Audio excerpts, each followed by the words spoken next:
So hello dear students, आज के lecture में हम बात करेंगे self induction and mutual induction के बारे में।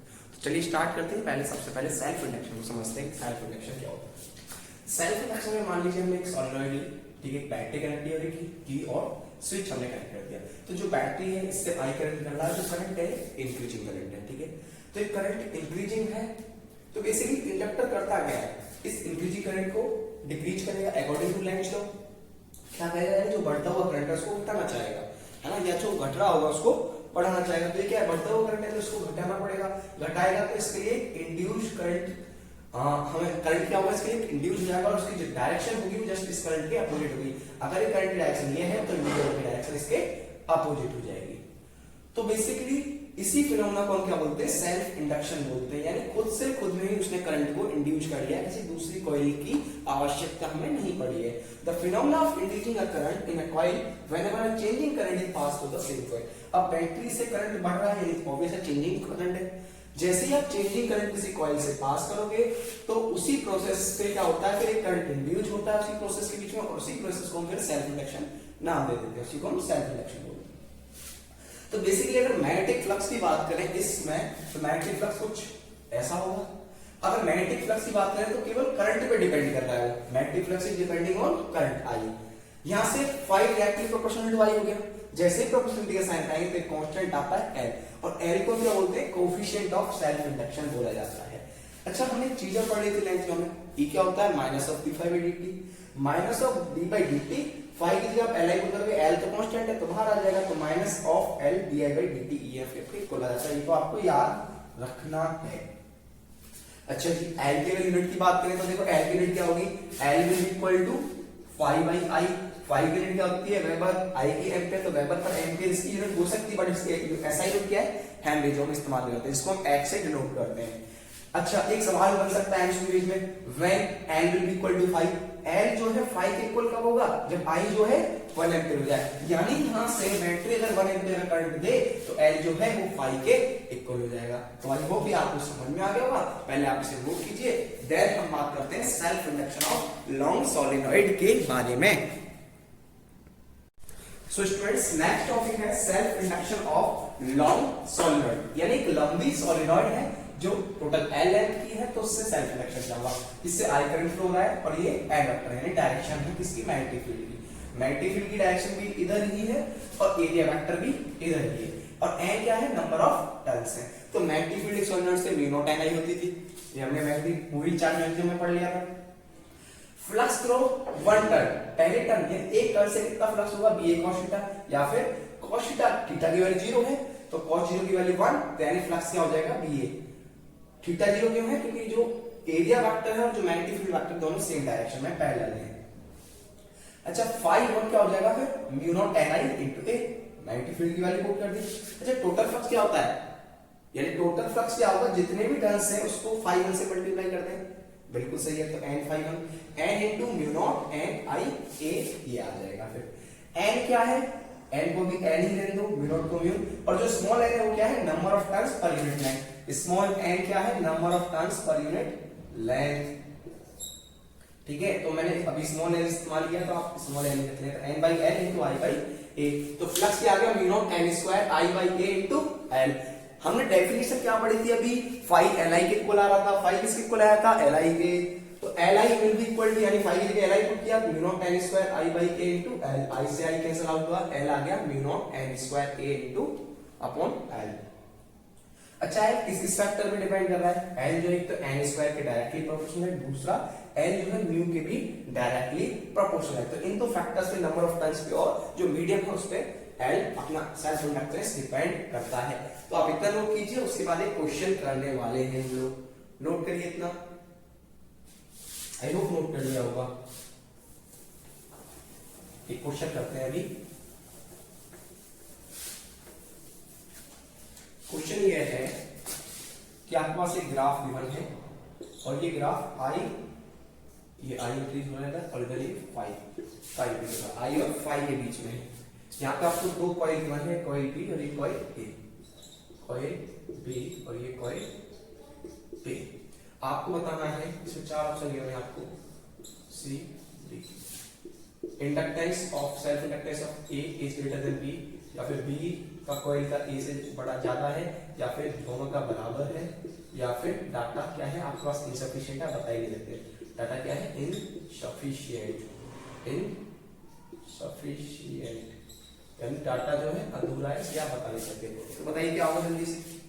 देखो आपने क्या बताया, 5l/i के इक्वल होता है, यानी 5/i क्या हो जाएगा l, और ये क्या है i/5 है।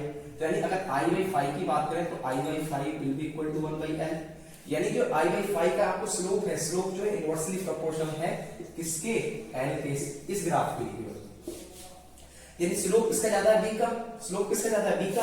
इसलिए इंडक्टेंस इसका क्या होगा? कम होगा। तो इंडक्टेंस इसमें किस कॉइल का ज्यादा होगा? स्लोप a कॉइल का कम है, तो इसलिए a कॉइल का इंडक्टेंस ज्यादा होगा। अभी यहाँ पे मैं 5 और इधर i कर देता तो उल्टा हो जाता। अभी मैं इधर 5 करता, मान लीजिए दूसरे में सवाल है, यहाँ पे मैंने 5 कर दिया और यहाँ पे मैंने i कर दिया। अच्छा अब किसका ज्यादा होगा? अगर ऐसा केस हो जाए तो ऐसे केस में अब हमें दिख रहा है 5/i, यानी यहाँ पे 5/l में स्लोप जो है फिर डायरेक्टली प्रोपोर्शनल होगा l के, इस वाले केस में। तो स्लोप किसका ज्यादा? कॉइल b का। तो इस केस में ये वाला ऑप्शन सही होगा। तो आई होप आपको ये समझ में आ गया होगा। इतना नोट कीजिए, उसके बाद हम बात करेंगे म्यूचुअल इंडक्शन के बारे में। नोट करिए इसे, म्यूचुअल इंडक्शन के बारे में फिर बात। स्टूडेंट्स अब बात करते हैं म्यूचुअल इंडक्शन के बारे में। तो म्यूचुअल इंडक्शन में बेसिकली यहाँ पे क्या है, यहाँ पे आपके पास एक की है या फिर स्विच कनेक्टेड है, ठीक है। ये प्राइमरी कॉइल है और ये सेकेंडरी कॉइल है। इस प्राइमरी कॉइल में बैटरी कनेक्टेड है, बैटरी कनेक्टेड है, बैटरी से ये आई करंट कुछ फ्लो हो रहा है, ठीक है।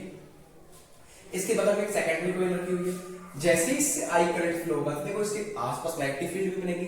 तो इस वाली कॉइल से जैसे मान लो मैं की को स्विच करता हूँ, बंद करता हूँ, चालू करता हूँ, बंद करता हूँ, चालू करता हूँ, है ना, या फिर इस करंट को मैं इंक्रीजिंग करंट मानता हूँ, तो क्या होगा? सेकेंडरी कॉइल में मैग्नेटिक फ्लक्स चेंज होगा। मैग्नेटिक फ्लक्स चेंज होने पे यहाँ पे भी क्या होगी? ईएमएफ इंड्यूस होगी। तो इस कॉइल में करंट को क्या करने पे? चेंज करने पे, चेंजिंग करंट इस कॉइल में भेजने पे सेकेंडरी कॉइल में ईएमएफ का जनरेट होना ही प्रोसेस क्या कहलाता है? म्यूचुअल इंडक्शन कहलाता है। The phenomena of inducing EMF in the coil whenever a changing current is passed through the neighboring coil, यानी इस वाली कॉइल में EMF इंड्यूस हो रहा है, इस नेबर वाली कॉइल में करंट, कौन सा करंट पास करना है? चेंजिंग करंट पास करना है, चीज ध्यान रखना, तभी इसमें EMF इंड्यूस होगा। क्योंकि इस चेंजिंग करंट से क्या होगा? मैग्नेटिक फ्लक्स चेंज होगा, मैग्नेटिक फ्लक्स चेंज होने से EMF इंड्यूस होगा। बात समझ में आ रही होगी? अच्छा यहाँ पे फ्लक्स थ्रो सेकेंडरी ऐसा बोला जा सकता है, डायरेक्टली प्रोपोर्शनल है करंट थ्रो प्राइमरी, यानी प्राइमरी जितना फ्लक्स इससे चेंज हो रहा होगा या पास हो रहा होगा वो इस करंट पे डिपेंड करेगा, इसमें कितना करंट फ्लो हो रहा है या कितना करंट चेंज हो रहा है। तो 5s यहाँ पे कांस्टेंट आ जाता है m, और जिसको हम बोलते हैं कोफिशिएंट ऑफ म्यूचुअल इंडक्शन। हमने पढ़ा था E equal to minus of d5/dt, similarly यहाँ पे E equal to minus m di/dt हो जाएगा, m बाहर आ जाएगा, ठीक है। और सेल्फ इंडक्टेंस वाले केस में क्या होता है? E equal to minus of L di/dt, यानी हम ऐसा बोल सकते हैं EMF through secondary directly proportional to the current rate of change of current in primary, rate of change of current in primary, यानी प्राइमरी में जितना ज्यादा करंट चेंज होगा, जो रेट जाए उतना ज्यादा होगा, उतना ही EMF इसमें इंड्यूस होगा सेकेंडरी वाली कॉइल में। अगर एन की यूनिट की बात करें तो एन की यूनिट क्या होती है? हेनरी होती है। ये वाला पॉइंट दोबारा ध्यान देना है, बहुत अच्छा पॉइंट है। EMF in secondary directly proportional to rate of change of current in primary coil, यानी जितना ज्यादा करंट का चेंज होने का रेट प्राइमरी कॉइल में ज्यादा होगा, उतना ही ज्यादा EMF सेकेंडरी कॉइल में इंड्यूस होगा। ये वाला पॉइंट ये बोलना चाह रहा है, तो आप इसे नोट कीजिए। फिर नेक्स्ट टॉपिक है हमारा last topic, mutual induction of coupled solenoid. Mutual induction of coupled solenoid उसको हम करेंगे, देन फिर हमारा ये चैप्टर खत्म।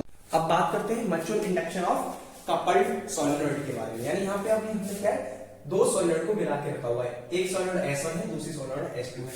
दोनों का रेडियस हमने R1 R2, एक का रेडियस S1 वाली का R1, S2 वाली का R2, और जो कि R के इक्वल हमने ऐसा माना है। N1 क्या है? Number of turns in S1 है, N2 है number of turns in S2, जितने भी टर्न्स सॉलिनॉइड सेकंड में है। अच्छा, magnetic flux through first solenoid क्या होगा? Mu naught into N1 into I, यानी number of turns per unit length into in first solenoid, ये N1 यानी फर्स्ट सॉलिनॉइड के लिए बात हो रही है। और यही मैग्नेटिक फील्ड दूसरी सॉलिनॉइड से लिंक होगी, क्योंकि दोनों कपल्ड है ना, इसी वजह से जो मैग्नेटिक फील्ड S1 से लिंक है वही S2 से लिंक होगी। तो flux through eastern of S2, पहले S2 के लिए बात करें तो 5 डैश निकालेंगे तो ये क्वेश्चन होगा। यहाँ पे area vector magnetic field vector दोनों पैरेलल है, थीटा 0 होगा, इसलिए 5 डैश के आगे भी है फाइव डैश, अब यहाँ पे म्यू नॉट n1i, ये वाला हमने म्यू नॉट n1i b की जगह में पुट कर दिया, तो फाइव डैश आ गया mu naught n1i into a। अच्छा टोटल फ्लक्स की बात करें सेकेंडरी कॉइल यानी S2 सॉरी सेकेंडरी कॉइल यानी S2 कॉइल, S2 कॉइल से ही बात करें तो क्या होगा, number of turns in second coil into 5 dash जो भी हमने निकाला है, तो number of N2 into 5 dash mu naught n1i by a। Number of turns N1 का मतलब क्या होगा N1 bye n, similarly N2 का मतलब क्या होगा N2 बाय l, यही होगा। अब यहाँ पे N2 एज इट इज रह दिया, N1 की जगह हम क्या लिख सकते हैं N1 बाय l, तो N1 बाय l रखेंगे तो क्या आ जाएगा mu naught N1 N2 i by a into l, तो हमारा फ्लक्स आ गया टोटल। अच्छा हमने डेफिनेशन में ऐसा पढ़ा था phi is equal to mi, और ये क्या बोल रहा है M21 into i mutual induction of second with respect to first, बिल्कुल सही है, म्यूचुअल मतलब दूसरी कॉइल का पहली कॉइल के रेस्पेक्ट में, ये बोलना चाह रहा है, ठीक है। तो M21 इनटू i phi की जगह लिखा जा सकता है, और ये mu naught N1 N2 i by a into l, यहां से i से i कैंसिल आउट हुआ, तो M21 क्या आ गया यानी mutual induction of second coil with respect to first coil आ गया mu naught N1 N2 a upon l। Similarly आप M12 भी निकाल सकते हो, तो क्या आएगा mu naught N1 N2 into a by l, क्योंकि i से i तो कैंसिल आउट हो जाएगा इसमें भी, तो यानी हम ऐसा बोल सकते हैं M21 और M12 क्या है, दोनों इक्वल है। तो बेसिकली ये फॉर्मूला जो आया है ये आया है कपल्ड सोलेनॉइड के लिए, ठीक है, और दोनों ही सेम आए हैं, ये पॉइंट भी आप याद रख सकते हैं, यहाँ पे दोनों ही ये सेम आते हैं। और तीसरा फॉर्मूला जो हमने सबसे पहले पढ़ा था वो था phi equal to M21 into i। तो आई होप ये सब आपको समझ में आ गया होगा। यहाँ पे हमारा सेल्फ इंडक्शन और म्यूचुअल इंडक्शन समाप्त हो जाता है, और ये चैप्टर भी हमारे यहीं पे समाप्त होता है। तो आई थिंक आपको समझ में बढ़िया से आया होगा, ठीक है। तो नोट कर लीजिए, आप ये नोट कर लीजिए।